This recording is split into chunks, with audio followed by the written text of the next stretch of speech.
Guerre du M23 dans l'est de la RDC, une trentaine d'éléments M23, RDF tués.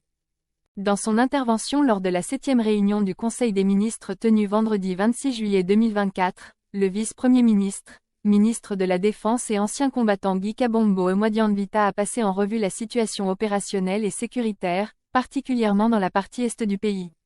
À cette occasion, il a indiqué que les forces armées de la République démocratique du Congo ont mené des opérations de contre-offensive à des attaques de la coalition terroriste RDF M23 dans certaines zones de la province du Nord Kivu.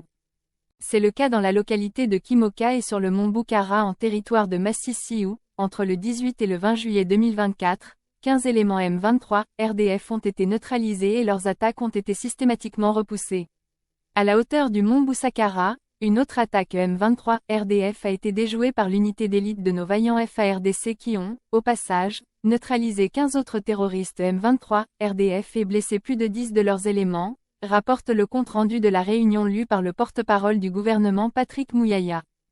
Dans la ville de Butembo, a-t-il indiqué, nos services ont mis la main, suite à la dénonciation de la population le 24 juillet 2024, sur 3 collaborateurs des M23, RDF, dont M. Mbuza Sivuliamwenje Kayenga, alias Dimanche, recruteur des M23, RDF dans les villes de Butembo et de Beni.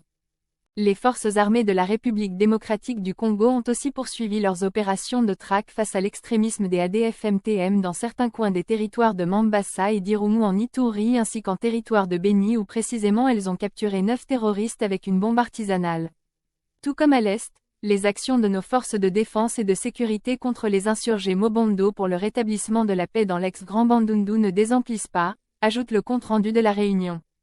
Le vice-premier ministre, ministre de la Défense nationale et ancien combattant a rassuré que « nos forces armées sont plus que déterminées à mettre en déroute les ennemis de la paix sur tous les fronts pour rétablir l'autorité de l'État et la sécurité », a-t-il insisté dans son intervention. Depuis la résurgence des rebelles du M23 en 2021, soit 2 ans après l'accession de Félix Tshisekedi à la magistrature suprême, ce mouvement soutenu par le Rwanda s'est emparé de vastes pans de territoire du Nord Kivu, allant jusqu'à presque encercler le chef-lieu de la province, la ville de Goma. Il y a quelques semaines, les rebelles ont conquis de nouvelles localités sur le front nord, provoquant de nouveaux déplacements de population. Après de violents combats entre les forces armées de la République démocratique du Congo et la coalition M23 RDF à la base de la détérioration de la situation sécuritaire et humanitaire dans l'est de la RDC, la première trêve décrétée au début du mois de juillet a pris fin vendredi 19 juillet à minuit. Au regard de cette nouvelle prolongation, elle prendra donc fin le 3 août prochain. L'objectif poursuivi par les États-Unis d'Amérique est de faire avancer l'agenda diplomatique. Likez et abonnez-vous.